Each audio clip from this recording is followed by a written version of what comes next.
Well, everybody, this is John Bornschein here at Calvary Fellowship, Fountain Valley Church, and welcome to part 3 of our History of the Bible. This is a wonderful journey that we're taking together as we explore how the Bible was put together, how not only was it canonized, but how it was interpreted, all the translations that went into that thereafter.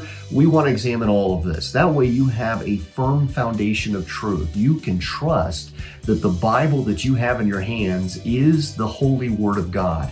Since it is not only the basis of our faith, but also a document that has transformed the world, it deserves our undivided attention, and to understand how it was compiled will give us absolute trust that we know that though God has used the hands of men to put this Bible together, He was very much the author of it and ensuring its accuracy throughout the generations, that we would have the inspired Word of God. And so let's now examine part 3 of our study together. The last couple studies, if you've missed them, they're here on our YouTube channel as well as our Facebook page, and you can go and review those at your leisure and share them with your friends and family as well. Get the word out. I hope that this will be a blessing to you, hopefully for many, many weeks to come, and maybe a year or two from now, you'll go back to it and want to listen to it again and again so that you can share this with others and be just as excited as I am, because I geek out over this. I love our study of God's holy word. Now,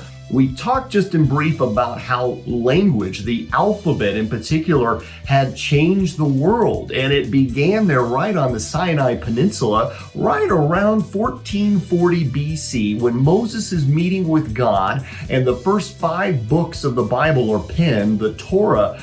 That these books, not only were they so unique, but the fact that this alphabet, this 22 symbol alphabet that comes on the scene almost out of nowhere, perfectly timed for when the holy God of the universe would give Moses his word, that not only would it change the world by way of giving us his word, but now alphabet came on the scene, and it would ultimately lead to the Greek language. And from the Greek language, we see how language far and wide is changed, even to what we have today as we're speaking English, all based from that Semitic language that began right there around 1440 BC at the Sinai Peninsula. Everything changed at that point. So let's take our journey here, and we'll pick up there where we left off.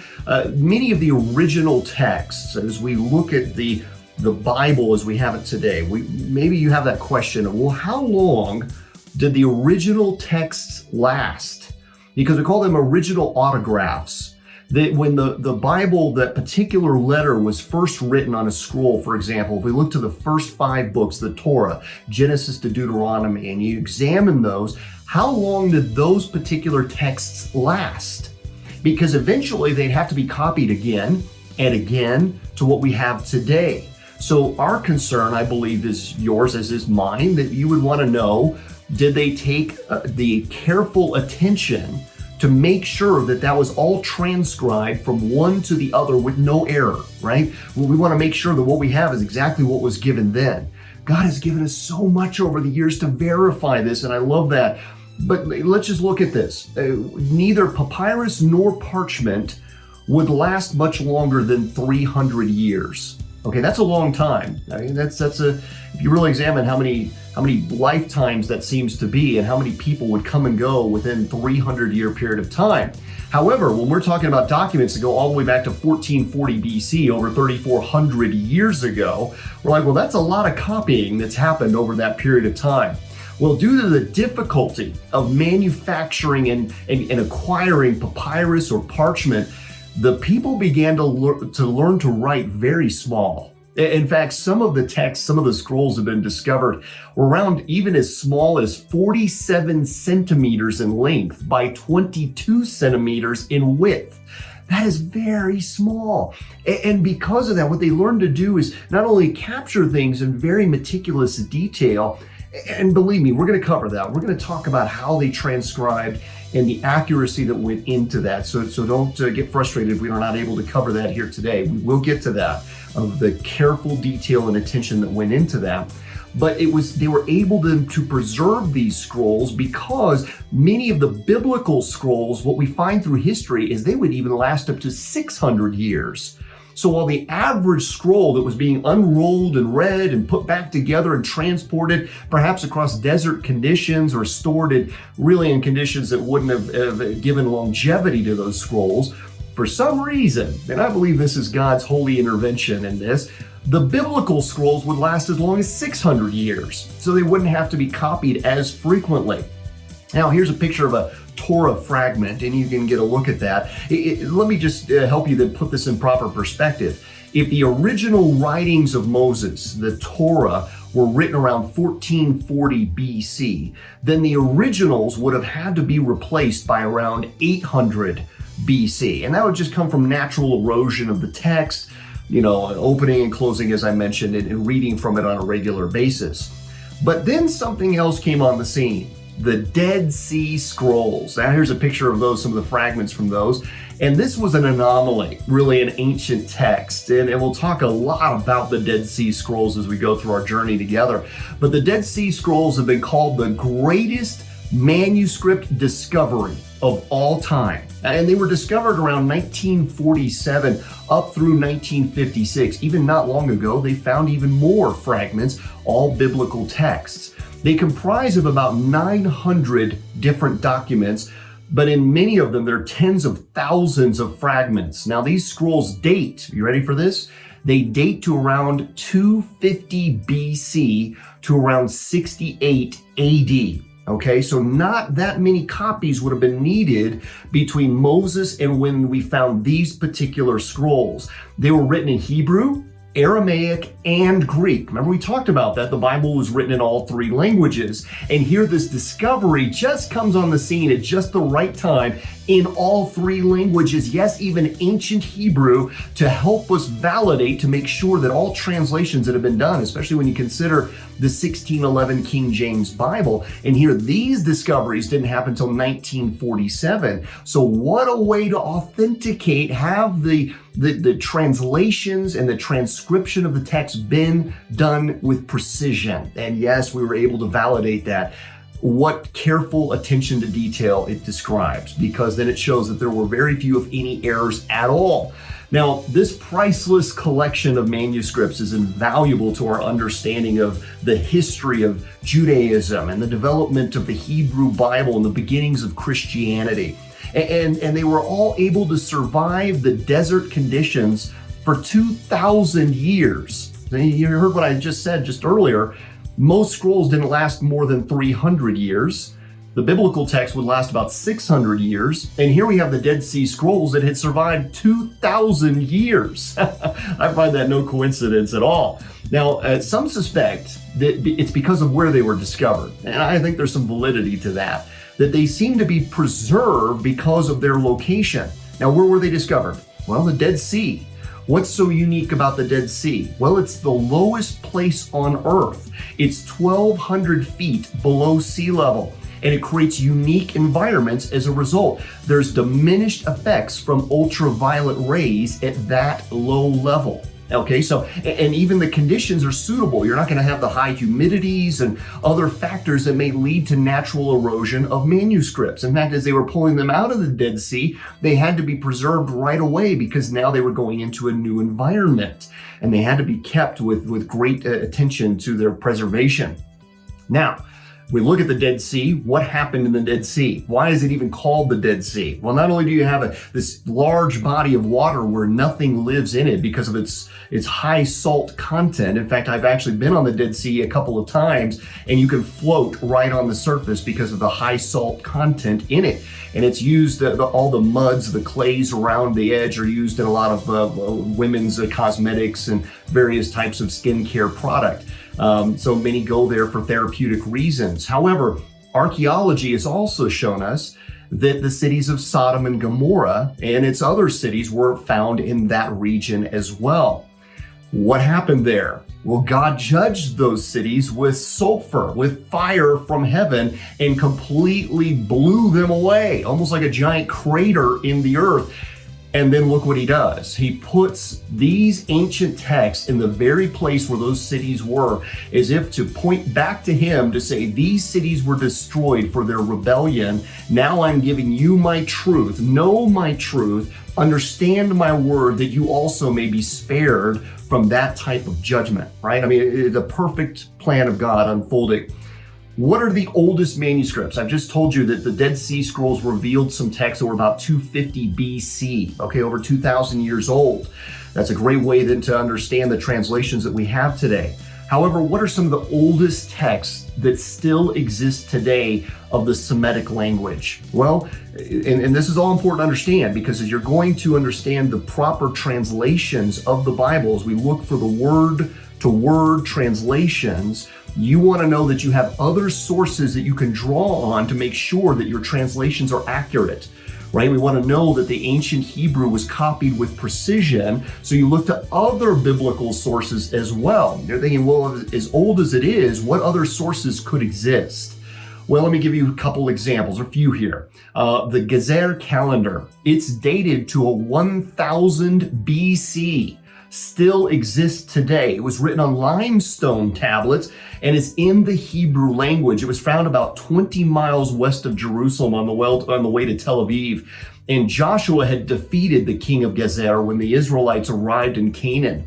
After the Egyptians destroyed that area, Solomon rebuilt it as a storage city, and there's a calendar there that was found in limestone of the ancient Hebrew language that dates around 1000 BC. So again, we can now look to the ancient texts and go, okay, the translation with current modern day Hebrew, their translation of the ancient Hebrew, was it with precision? And indeed it was. The Mesha stele, it's also called the Moabite stone, was dated to around 850 BC, which documents the Moabite king Mesha and his victories over Israel in 2 Kings chapter 3. There's also several others. The Astraka, the Sumerian Astraka, it's dated around 750 BC. It's 65 receipts of shipments that were written on broken pottery. Again, because these were written on stone or stone-like, like limestone, for example, they were preserved all of these years and give us these clues of ancient Hebrew.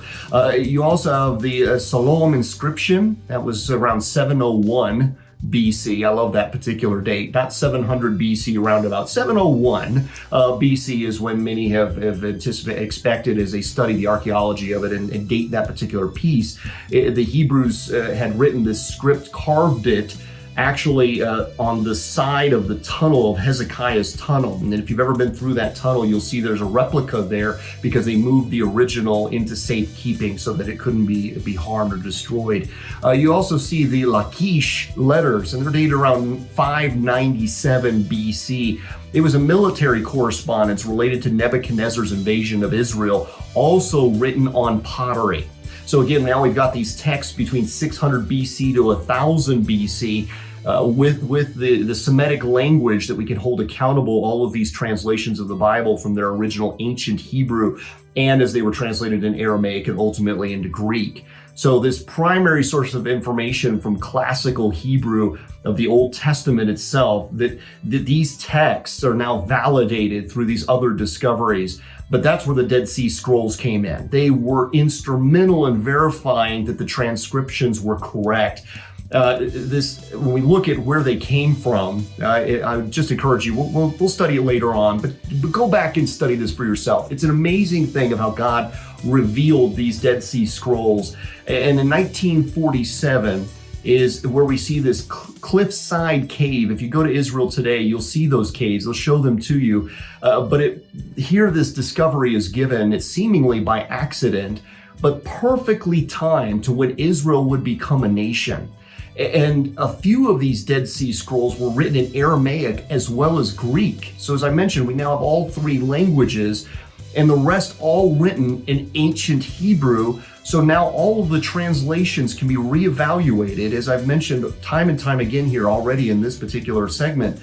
But we need to understand how serious that is. For absolute accuracy in biblical transcription and interpretation and translation, we needed other sources to be able to hold these texts accountable, that the individuals who were tasked to make sure that those scrolls were written again and again and carried through the generations, that we have the most accurate text today, and indeed we do. And we can trust that God has given that to us.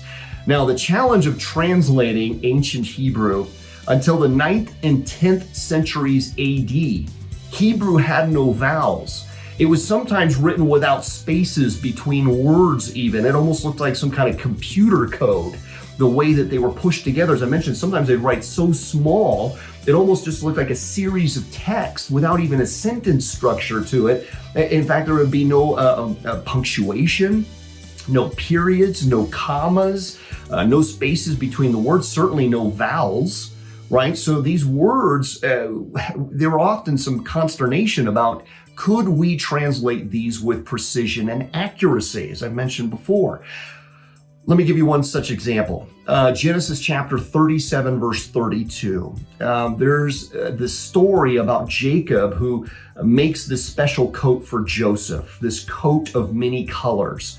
And when you look at the Hebrew that's given to us there is actually, if you look at for the first word, for example, there's a description of this coat, this pasim, that is not used anywhere else. Some have translated that to mean of many colors, a coat of many colors.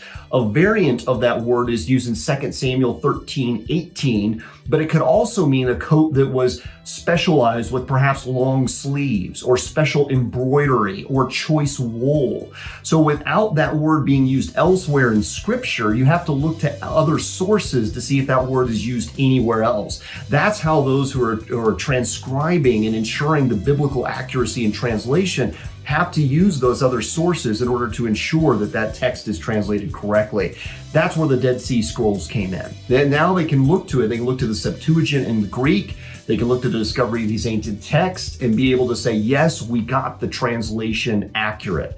So it's quite a journey to be able to do this, especially when you don't have punctuation, especially when you have a text like Hebrew written in the way it's written. And for example, past, present, and future tenses don't exist in ancient Hebrew. Okay, that makes it very difficult when you're trying to write prophecy, right? And so we see in Daniel chapter 9:27, in Matthew 24:15, where there is this foreshadowing of events as Jesus seems to be speaking 200 years after what occurred, what Daniel had foreseen with the abomination in the temple. Jesus says it's still a future event and describing that, and we have that in the Greek.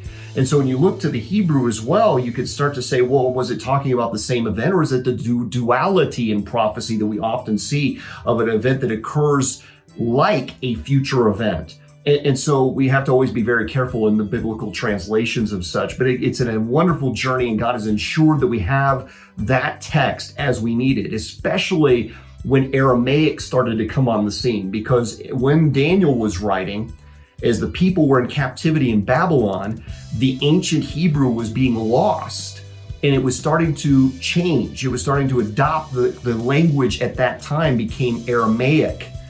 Because the people were in captivity and started to speak like their captors in some sort of a variation of that particular language. And so we have Aramaic that comes on the scene at that time. So you have this period of time between the ancient Hebrew and when the modern day Hebrew started to come on the scene based on that ancient Hebrew. But you have Aramaic and Greek in the middle. And so even Jesus spoke in Aramaic. We see he says, Eli, Eli, lama sabachthani, when he's on the cross. That was Aramaic. However, what we find is that as the Greek language starts to spread across the globe, it becomes this language of commerce. The Aramaic even becomes a spoken language with even some of the smaller groups, and most of the world started to speak Greek. And that's why we have the first compilation of the Old Testament in Greek and the New Testament in Greek. And it became the language, as I've mentioned, across the whole world.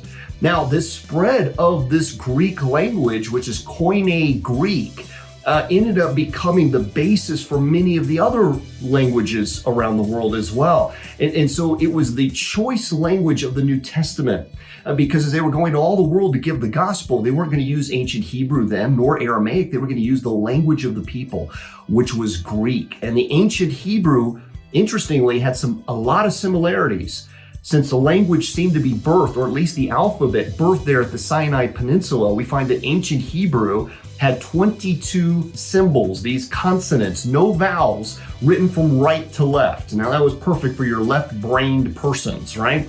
The Greek had 24 letters, but includes vowels and is written from left to right. So you almost have the people groups on one side of Jerusalem reading from left to right towards Jerusalem, and you have the people around Jerusalem and to the right of Jerusalem reading from right to left. A 22 symbol on one side and a 24 symbol on the other. So again, this is just to give us a little baseline here. It's important to understand how language has changed, how we hold it all accountable, and this is going to set us up for our next discussion when we start to look at these historical writings. Again, I just geek out over all this. I hope I'm not going too fast for you, but this is a wonderful study. I hope you've been encouraged, and we'll pick up again next week, part 4 of History of the Bible. God bless you, my friends. Take care.